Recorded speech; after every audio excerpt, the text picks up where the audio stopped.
Welcome back to The Peaks Life with Lynn Fernie and Mike Warren, and we are super excited to bring you this episode today because it is absolutely jam-packed full of valuable information and tips to help you live a healthier lifestyle. Today we're joined by Ben Azadi. Ben is the author of 3 best-selling books: The Perfect Health Booklet, The Intermittent Fasting Cheat Sheet, and The Power of Sleep. Ben's also a national speaker and a top 15 podcast host. He's also the founder of Keto Camp, the go-to resource for intermittent fasting and the ketogenic diet. Ben's known as the health detective because he investigates dysfunction and because he provides education, not medication, to bring the body back to its normal function. Now, Ben is on a mission to help 1 billion people live a healthier lifestyle. So today we're spreading the word and we're talking to Ben about all things keto. We're going to talk about his view of how long we should stay in ketosis and how to use cycling on a 5-1-1 basis to help us achieve metabolic flexibility. We'll also touch on electromagnetic frequencies and what Ben does to stay healthy and well. And then stick around right through to the end when Ben gives us some really valuable tips. The first one's about when should you drink your very first cup of coffee, and the second one is a cool sleep tip to help you get more out of your nightly sleep. Hi and welcome back to The Peaks Life. I'm Lynn Fernie and joined by Mike Warren as usual. And today we've got a special guest on The Peaks Life, and I'd like to welcome Ben Azadi. Ben, welcome. Hey, Lynn and Mike, I'm happy to be here with you. Thank you so much. Joining us from Miami Beach, right? Yeah, the Atlantic Ocean is 5 minutes that way. Lucky you. Sounds great. So, Ben, we've already heard your bio, and it's pretty impressive. But I guess for the benefit of the people tuning in, can you just tell us a bit more about your own journey and what's led you to the point you're at right now? Yeah, absolutely. So I'm the audience knows my credentials right now, what I'm up to. But for most of my life, the first 24 years of my life, I didn't care anything about health. I didn't care about nutrition. I didn't care about fitness. In fact, I was obese for most of my life. I weighed 250 pounds, so 80 pounds heavier than I do today. And I was lost in life. Growing up in Miami Beach, Florida, my parents immigrated in the 1970s from Iran. My mom came here with my dad. They had my sister. They had me. And they did the best they can with what they had. And my mom was a manager at this fast food restaurant called Kentucky Fried Chicken. I don't know if it made its way over. Yeah, they did. So they're everywhere. They're everywhere. So yeah, so she would bring me home fried chicken just about every single night. Wow. And I would eat that food, and it manifested in poor health and both physically and mentally. So I was that type of kid who was obese growing up, depressed, bullied, picked on, low self-confidence, low self-esteem, addicted to video games and drugs and bad associations. And that transferred into my early adulthood. Now, fast forward to when I was 24 years old, I was rock bottom. I was at one of the lowest points of my life. My ex-girlfriend broke up with me. We were together for about 4 years, and she left because the relationship was going nowhere, rightfully so. I was working at a packing and shipping store as a manager. I was there for almost 4 years. And all I did was work 9 to 5, go home, play video games, eat standard American diet. And it was just every single day, it was the same thing. And I weighed 250 pounds. I was both physically and mentally obese, but I was so devastated by my girlfriend leaving me. And I didn't have any kind of mental grit, mental toughness, never worked on self-development, that it destroyed me.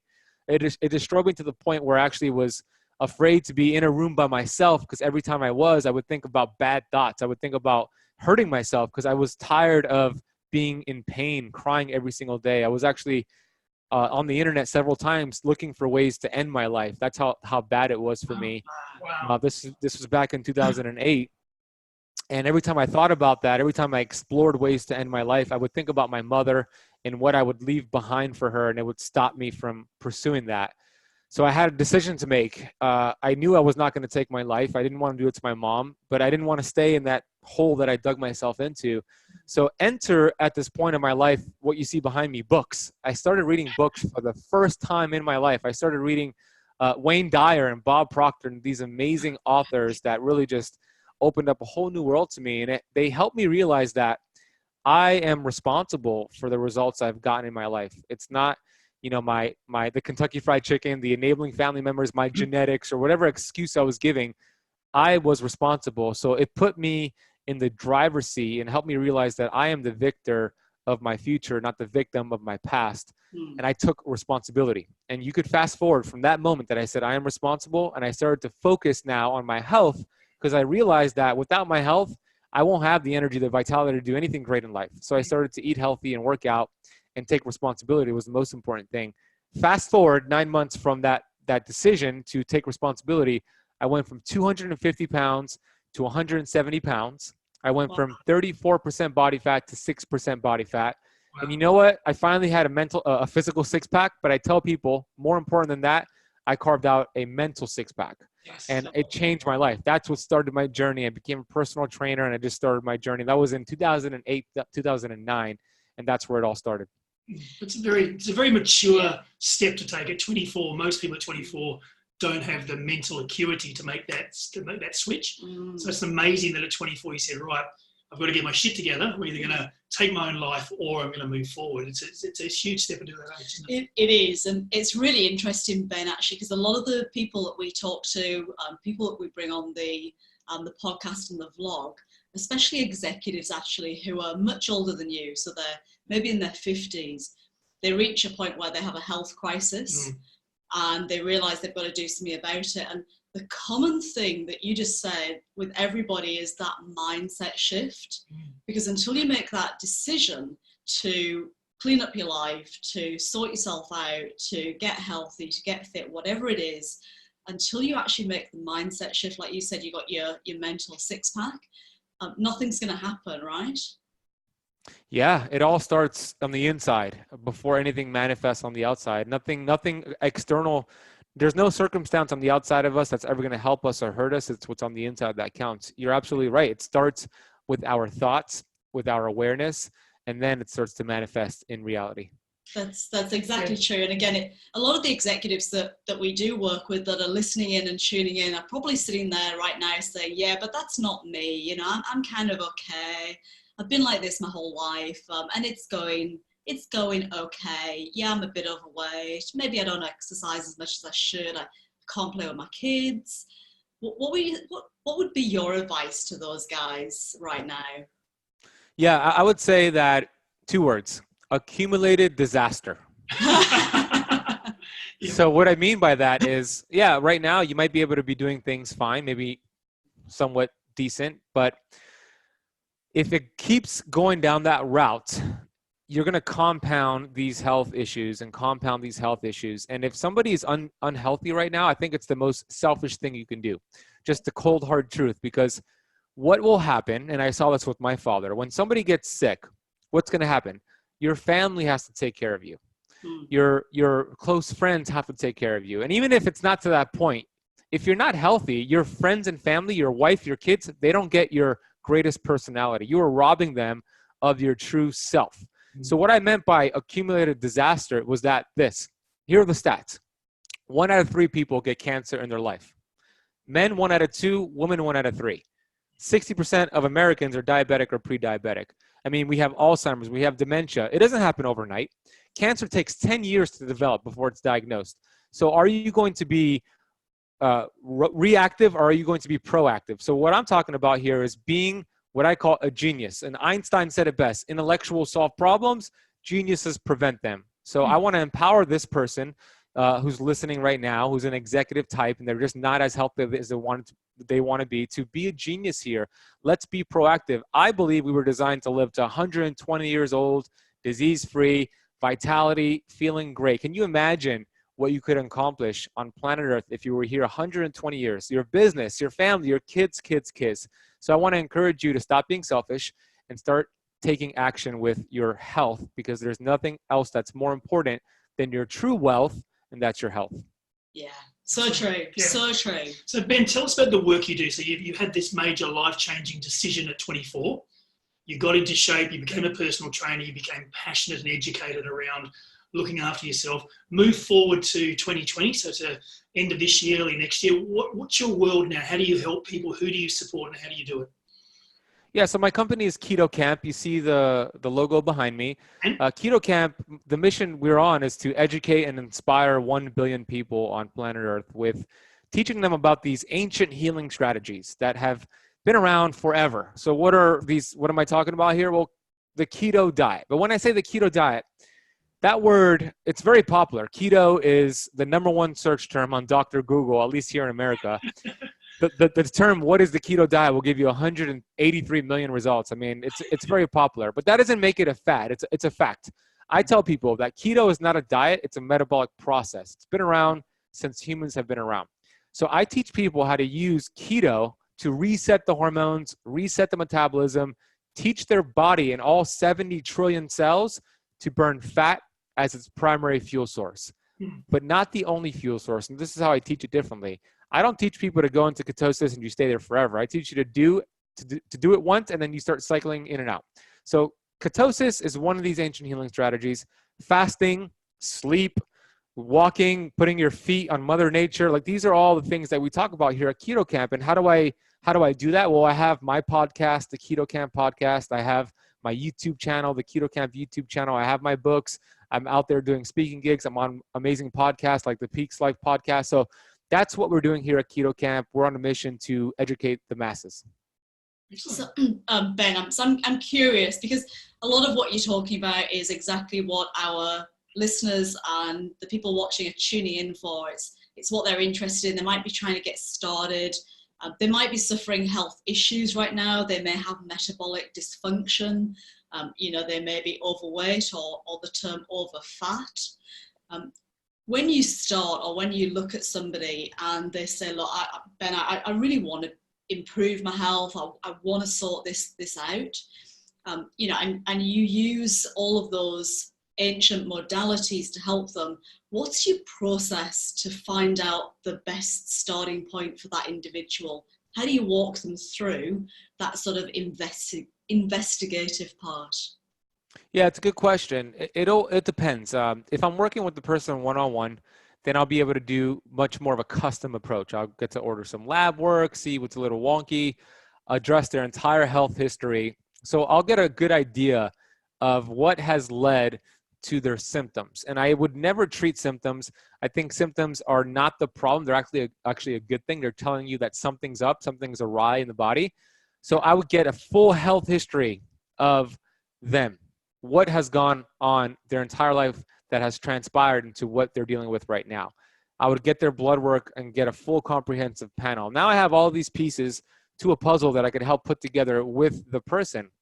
But like you said a little while ago, it all starts with the mindset. We got to reframe them and really dig into why is it important for this person to get healthy, to lose weight, to have more energy. Because once you are strong with your why, the how becomes so much easier. So we talk about the why, we dig into the why, we peel back the layers, and then I'll get all those pieces to the puzzle, and now I could create a custom approach for the person. Now, this is the one-on-one. Obviously, I can't do this with 1 billion people. So if I'm giving general advice, I would teach the person to use keto a healthy way, to stay away from the bad fats, eat these healthy fats, and then eventually pair fasting along with getting some sleep, along with going for some walks, some low-hanging fruits. We start small, we build from there, and the goal is just to beat yesterday and just keep pushing forward. Yeah, love that, Ben, because a lot of what we say to people is exactly the same. It's like, get the why sorted out. If you want to be able to play with your kids, maybe that's your why. If you want to be a better leader and seen as a good role model, maybe that's your why. But it's not just lose a bit of weight. There's got to be something deeper in there that drives you and motivates you. And then I think, as you said, it's also teaching people that there's not a magic pill. This is not a quick fix. This is a journey for life that's going to lead you day by day, maybe 1% at a time. it's going to lead you to a dramatic change, but that's going to happen over a period of time, right? So expect it to be a long journey. Be prepared to put the work in and just take those small steps until you achieve outstanding health that we believe is possible for absolutely everyone. So I want to dig in, because there's a question in there that I've got for you, Ben, that I think is really valuable for everyone listening, and that is around the cycling. Because we don't hear it from too many people around that keto cycling. And I know, as you said, you're a big advocate. Can you just explain why you use that philosophy and why you think it's healthier to cycle rather than stay in deep ketosis all the time? Yeah, well, when we look back and we study human history, there's not one culture in the history of this world that ever stuck with the same diet long term. Not vegan, not vegetarian, not keto, not fruitarian, whatever it is. They always changed their diet according to their environment. So if, let's say, we had a tribe back hundreds and hundreds of years ago who were keto, they were in ketosis because of their environment, if they came across honey or a fruit tree, they would feast on that. They would get out of ketosis, right? So there was never a culture that stuck with the same diet long term. We're not designed that way. Our cells are designed for adaptation. So nowadays we have to kind of mimic this structure, since we have the luxury, we're so blessed to be able to control our environment. You know, you're in New Zealand, or excuse me, Australia, and I'm in America, and we're blessed to we could control our environment. Back then, they were forced by their environment. So that's number one. If we understand that, it makes sense. Now, that might be all good. People might say, yeah, that's a weak argument. That's more of a hypothesis. Well, it's a fact, but let's keep going. I've seen two problems with staying in ketosis too long. And people ask, what is too long? Well, it depends on the person. I would say anything more than 4 months in ketosis, you want to start flexing if you don't have insulin resistance or diabetes. There are two problems with staying in ketosis too long. Number one, your body will actually slow down fat burning when you are in ketosis too long. And the analogy that I give is this. Let's say it's the summertime and you have 50 logs of firewood that you've stored. This is your body fat. You've stored 50 logs of firewood because you know winter's coming around. It's going to be a cold winter month, and you got about 4 months worth of cold weather that you need to use this firewood to keep you warm. So winter rolls around. Now you have 50 logs. You're going to be very, very scarce and cheap with how you use that firewood, right? Because you know you only have 50 logs. That's what it's like when you've taught your body to only burn fat for fuel. You taught it only one fuel source, which is fat. Now, let's say you put in 1 day out of the week where you flex out of ketosis and you have a high healthy carb day, a paleo type of diet. That's like your buddy coming over and dropping another 100 logs of firewood. Well, what's going to happen now? You're going to be more inspired to burn this firewood. You're like, let's burn, baby. Let's keep going. So it actually stokes fat burning. So what happens is when you are stuck in ketosis, the body, all it wants to do is survive. So it literally signals to your body and your cells to insert water into your cells and slow down fat burning to preserve your only fuel source. But when you throw in that flex day, that high carb day, I call it a keto flex day, your body won't do that. You'll continue the fat burning. So that's number one. Number two is it could create dysfunction with your thyroid, because what happens is the thyroid gland produces T4, which is the stored form of thyroid. It can't be used by the body. It needs to be converted to T3. And I don't want to get too scientific here, but T3 is what the body uses. It's an active form of thyroid.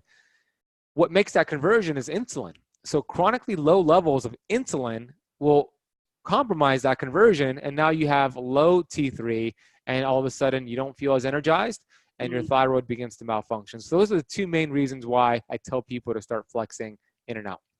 And if I can dig a bit deeper, because I kind of got a couple of follow-on questions from that, and 3 questions, Ben. The first one is, if somebody's listening in and says, oh, that's really interesting because I found recently I've hit a bit of a plateau and, you know, I'm not losing weight anymore, or perhaps even my weight is creeping up.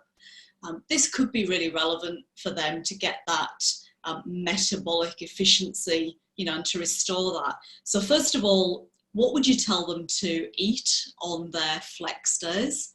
And then my second 2 questions are, does it apply to everybody? Because I know you work a lot with women, especially those in the sort of 30s, 40s, 50s, What about men?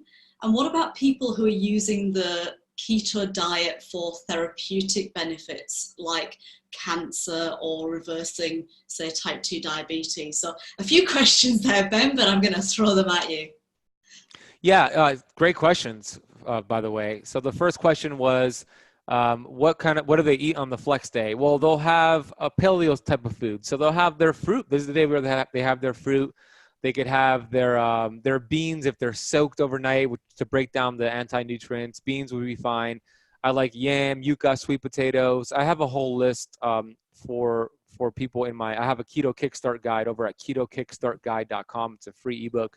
So that's what you would have, about 100 to 200 grams of healthy carbs that day.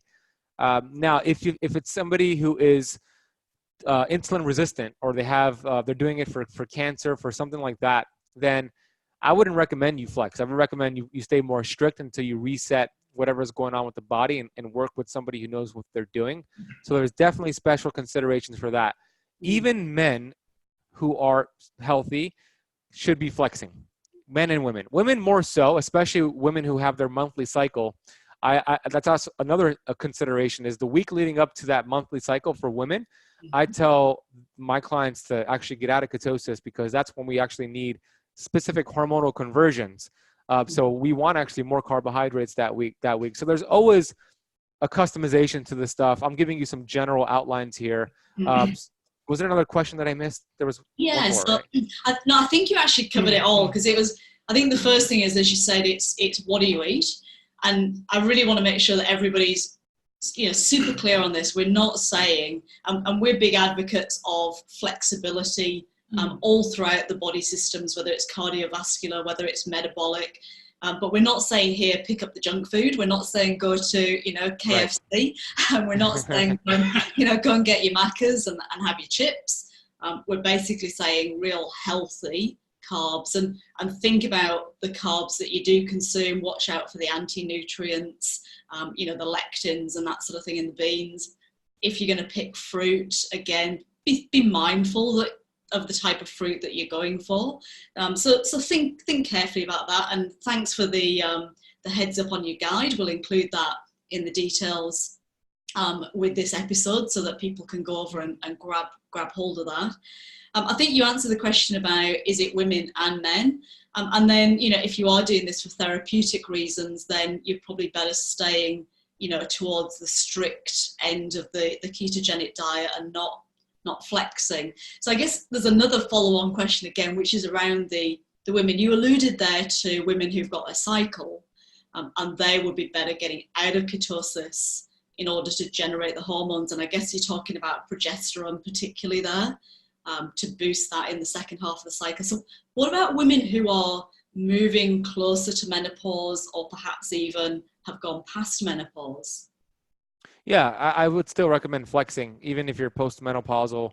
I have something called the 5-1-1 rule, which I learned from my coach and mentor, Dr. Pompa. So I think for them, this 5-1-1 rule would be perfect. And I'll break it down briefly for your audience.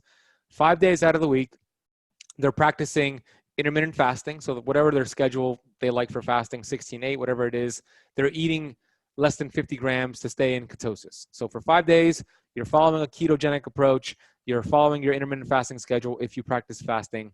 That next day, the 6th day, you're doing a 24-hour fast, just dinner to dinner or lunch to lunch or breakfast to breakfast to get more of this autophagy. Now that leaves one more day. That final day is the feast day.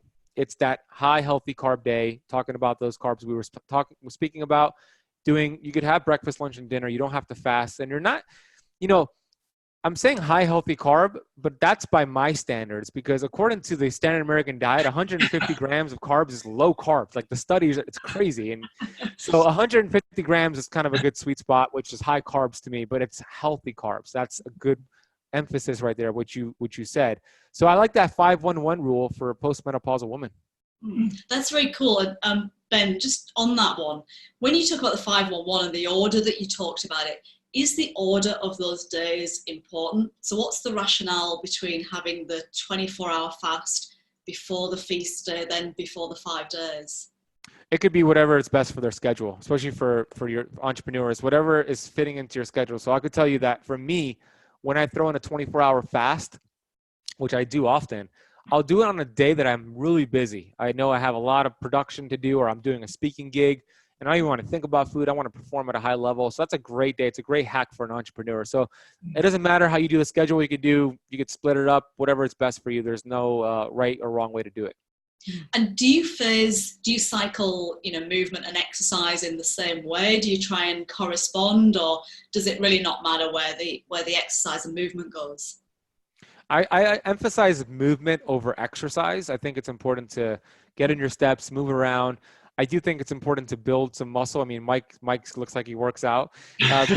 Build muscle. Muscle is a longevity organ, but it doesn't have to be an hour every day. I mean, people kind of overdo it. Less is more sometimes. Movement is more important, and that could be whatever's best for your schedule as well. So there's no wrong way to do that. As long as you are being consistent, I think that's what's more important. That's cool. And I've got one little question on this one. This is a challenge that we got. Did you see this one the other day? Challenge from somebody on Facebook. Oh, yes, I did. Yes. Was around, okay, so looking at the cycling, and they said, look, I've been in ketosis, I've been on the keto diet, and I've been in ketosis measuring every day, quite deep in ketosis as well, with a fairly low glucose ketone index. My numbers are great. My morning glucose is great. My ketone levels every day, super, super good. To the point where I would almost say they're virtually at therapeutic ketosis. And they've been doing that for 2 years. And they said, I'm really scared now to eat carbohydrates. I love the theory about cycling, love the metabolic efficiency, but I'm scared. I'm scared because I know that glucose feeds cancer, and I don't want to get cancer. And so I'm scared to eat even healthy carbs. How do you get around that sort of mindset issue? I would explain what I explained to you is that there's no culture in the history of this world that ever stuck with the same diet long term. I mean, that's a fact. If the person is feeling great, their blood markers look fantastic, they feel fantastic, then hey, if it's working, keep doing it. I mean, there's some outliers out there that could stay in ketosis strict for a long time and feel damn good. So I would tell that person, hey, if it's working for you, then don't change it. But if it's not, if you don't feel as good, physically, mentally, emotionally, whatever it is, then why don't we start experimenting? Why don't we start increasing a little bit of carbs? Maybe you could just increase it by 10%, and then go from there. Yeah, sugar is, cancer does feed off of sugar, but it's not as black and white as that. You would have to be eating sugar all the time. You would have to be eating the wrong types of sugars. I mean, if you do it the right way, we were designed to live a long, healthy life, and that includes even with some periods of time where we have healthy carbohydrates. We were not designed to suffer and to create disease. So I would reframe them and let them know that we are built strong, and if you don't feel good, then let's start experimenting and go from there. Cool. Great advice. Love it. So, thank you. I mean, we have an audience who, I guess, a large chunk are in their 40 to 60 year sort of age group. And a large chunk of that audience are also professionals, entrepreneurs, business people. And they're a hard nut to crack. They've spent their entire career building a career, focusing on business, focusing on getting results. They've got that A-type personality, that get it done personality. But they're now realizing as they get towards their later years, two things. First of all, they're going to have to work longer because they're not going to retire as early. So they've got this daunting sort of future of working until they're 60 or 70 years old. And they're realizing there's some young pups coming through the ranks who are chomping at their heels and trying to get their job because they may not be performing at the high level. And then they're faced with this wellness piece where they put all their energy and effort into their career, and all of a sudden their bodies are going, hang on a second, you're not looking after me. So then they're starting to think about wellness, and they're starting to think about what happens. But their mindset is still very much get the job done, work on the career, work on the goals. That type of person, I'm sure you've dealt with them before. What are some of the tips and some of the ways you would approach a really hard nut, career-minded person to make that switch and get wellness as a high priority alongside their career? Yeah, a lot of those individuals, those type of individuals that you explained, and I've come across them several times, they kind of have the false assumption that in order to get healthy, they have to sacrifice their business, where no, not at all. I mean, if you prioritize your health, you'll increase your productivity and your results. So I would tell them that, like, health is your true wealth. The person who is super successful millions and millions of dollars in their bank account, but sick, would trade their life with somebody who is broke and healthy. Because if you don't have the energy and the vitality to enjoy it, what good is all that money?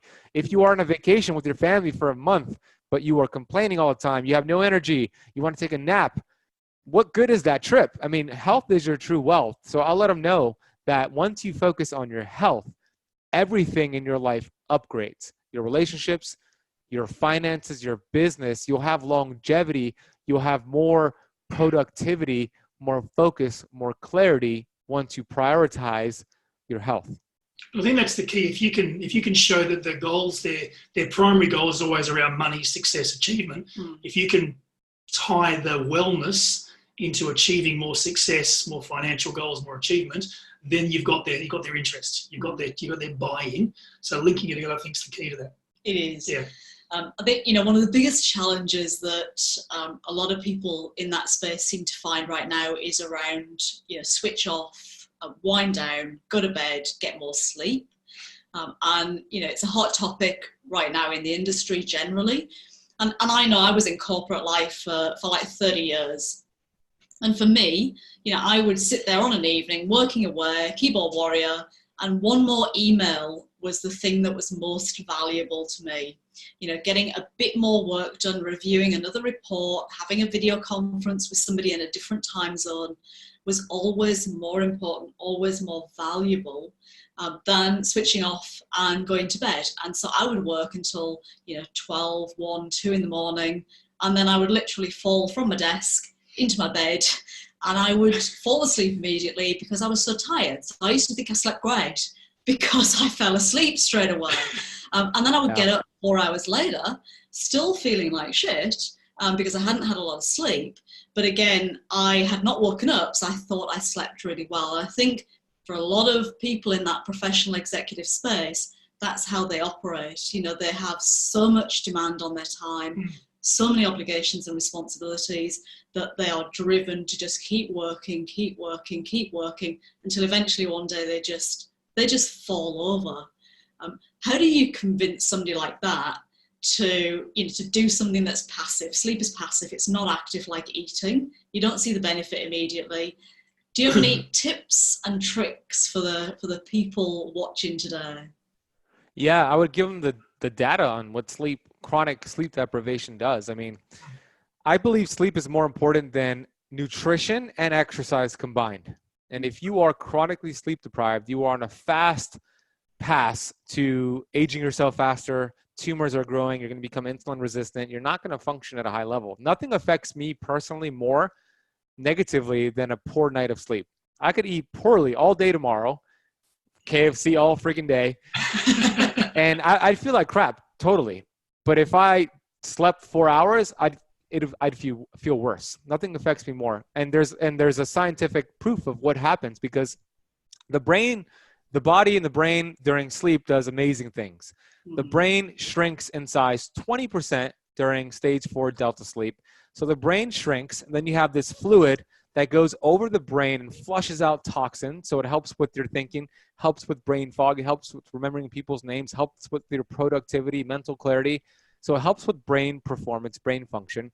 And then if you have extra weight that you're carrying, well, most of your fat-burning hormones are activated during delta sleep. Your fat-burning hormones are going into your cells. They're burning fat. You're burning fat during delta sleep. And then we have REM sleep, where you're taking short-term memory, processing it as long-term memory, so you're able to remember things. I mean, amazing things are happening. But the thing is, people sleep on sleep. No pun intended, but they sleep on sleep. But sleep is where it all happens. So if you could start prioritizing your sleep, maybe you're getting 4 hours right now, but here's a cool hack.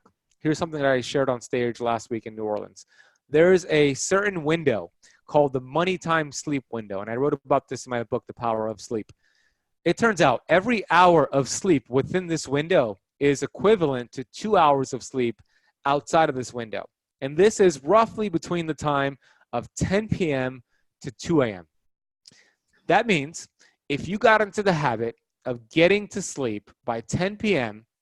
and you're going to bed earlier, and maybe you're getting just 5 hours of sleep, but you're getting it during that money time sleep window, you'll get much more bang for your buck as opposed to going to bed at 12 a.m. like you were doing, or at 2 a.m. and waking up a little bit later. So that's a little hack for you right there. But the goal is for everybody to gradually get to the point where they're getting at least 7 hours of sleep every single night. Yeah, you might have a few less hours to work on your business, to work on a project, but those hours you are working on your business and project are much more productive and you feel much better. That's a very cool tip, Ben. And I think you're right, that productivity, but also decision making. And people that are in the space where they've got critical decisions to make, whether it's in healthcare, medical, whether they're just a leader in a large business, they've got some really important decisions to make that affect lives, affect people's security. And they're going to make better decisions if they've got better sleep. So love that sleep hack. So you said between the hours of 10 p.m. and 2 a.m., that's the real quality sleep that you want to make sure you get that in above everything else. And ideally you'll continue to sleep on until maybe 6 in the morning. But if you can do nothing else, get that 10 p.m. to 2 a.m. window sorted. Love it. That's awesome. Mm-hmm. So Ben, you're a fellow wellness warrior like we are, and I think a lot of the listeners love to look behind the person that is Ben. Ben's got some amazing advice, and you've helped thousands and thousands of people. Give us a snapshot of what happens in your day, because we know successful people often have quite a robust AM and PM routine. So tell us about the world of Ben. What happened? How do you start your day? What's the process you go through to make sure that you look after your own personal wellness?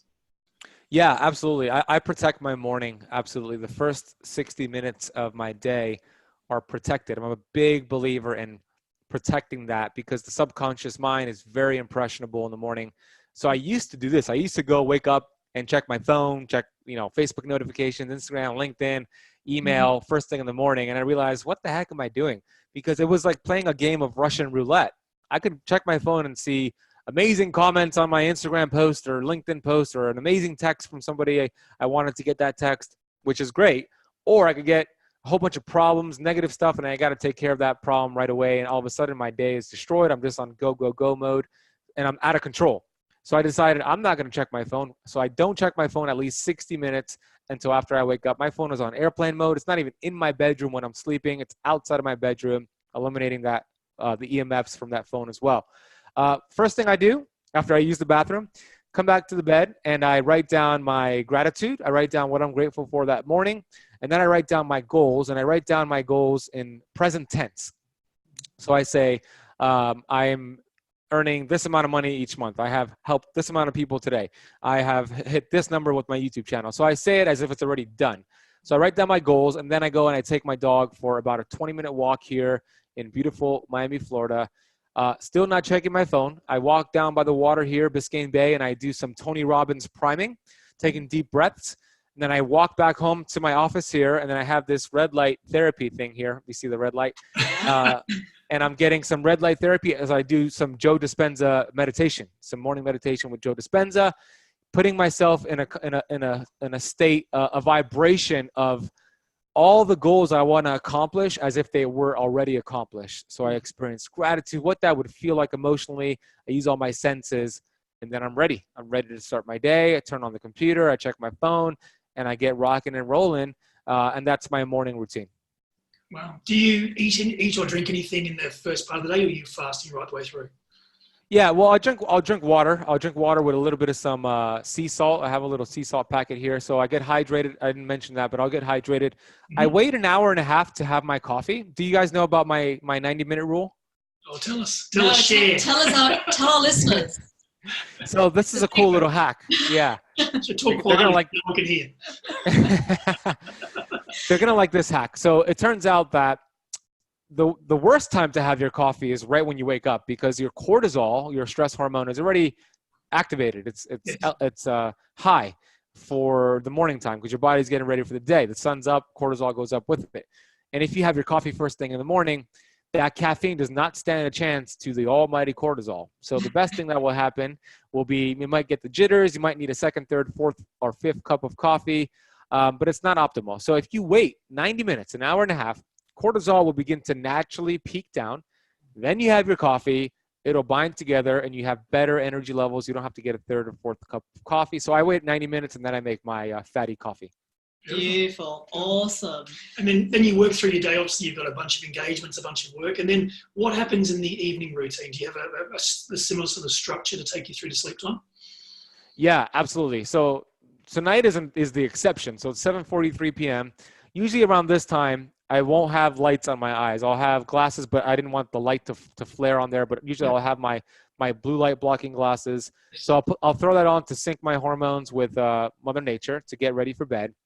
And then I'll hang out with my girlfriend. I have my dog here. And I'll either do some studying on the computer, watching some YouTube videos, or we'll watch a TV show on like Netflix. We'll kind of wind down. And I try not to check my phone too much at night. Sometimes I'll put it on airplane mode after 9 p.m. Sometimes I'm not good with that. But the goal is to kind of disconnect from the day. And then around 9:45, 10 p.m., that's when I start going to bed, and I go back to my gratitude. I go back to my goals. I do it again before bed. And that's pretty much my routine at nighttime. I'll try to stay away from stimulation as much as possible.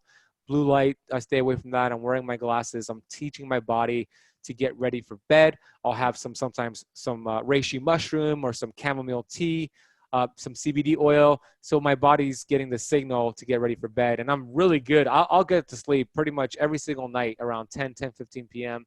I don't stay out much longer than that. It's very rare that you'll see me do that. And I'm super productive, have great energy levels because I'm very disciplined with that schedule. That's very cool. Ben, one of the things that you said was that you don't have your phone in the bedroom, you have it on airplane mode, and you even put it in a different room. I'm curious, do you have any other devices, for example, for tracking sleep? How do you manage that side of things? Yeah, I use the Aura ring. So I have, Aura family right there. Boom, boom, boom. So yeah, I'll put this on airplane mode as well. So yeah, I'll track this. And I could tell, like if I eat too close to bed, like the other night, I think it was Sunday night or Monday night, I ate something like an hour before bed, and it was kind of a lot. And I usually don't do that. I think it's a bad idea. My sleep was affected the next day. I not only did I know I didn't get good sleep, my ring kind of verified it. So yeah, I use the Aura ring. It's a great sleep tracker, as you know, that does much more than just sleep. And it shows you, by the way, because I talked about that money time sleep window, right? So when you look at look at it again the next time you sleep, it'll show most of your delta sleep comes within 10 p.m. and 2 a.m. because that's that money time sleep window. So it's really cool. I knew that. Then I got the ring and it verified it, and I was like, that's pretty damn cool. It's very cool. So something I noticed that you said that you even put your ring on airplane mode, and a lot of people will say to us, I'm a bit skeptical about why do I need to turn my devices off? Why do I need to put them on airplane mode? Why do I need to put them in a different room? I don't see any difference. I don't notice any difference. What would you say to those people? Why should they get their devices out of the bedroom? I was just in Newport Beach, California last month for a health conference, and there was a brilliant oncologist there, Dr. Erin Keneally. She's based out of California. She has been working in the cancer space since the 1980s, and she gave so much great information on cancer. I asked her, what's the number one concern, the number one reason why we see this epidemic of cancer? And she said, without a doubt, with certainty, EMFs. Electromagnetic frequencies, the Wi-Fi, the 5Gs. Now, if she would have said it 10 years ago, a lot of people could have been like, yeah, there's no research to back that up. Now there's so much research. If you look up the work of Nicholas Pineault, who's coming on my podcast next year, he is a great resource, and he has study after study after study to show what it does. Essentially what it does, it creates cellular inflammation. It blunts your receptor sites, so now your fat-burning hormones can't get in. It creates cancer growth. It's a problem, and we have people who are holding their phone to their head all the time. I see it all. I see pregnant ladies doing it, and I'm just like, oh my gosh, I want to help them. You know, it's crazy. And I see people putting their phone in their pocket. I have my phone on my airplane mode if it's in my pocket. I have it away from me at night. So some simple things you can do is, because we can't get away from it, we're not going to be go out into the wild and just live in the forest and stay away from this stuff. I love technology. I use it. We're using it right now. I think it's amazing. Some simple tips: turn off your Wi-Fi at night. You know, if you're not using your Wi-Fi, what's the point of letting it fry you overnight? So I turn off my Wi-Fi, turn your phone off, put it in a different room. If you're not using it, you don't need it. If you need it for emergency reasons, at least keep it as far as possible away from you in that room.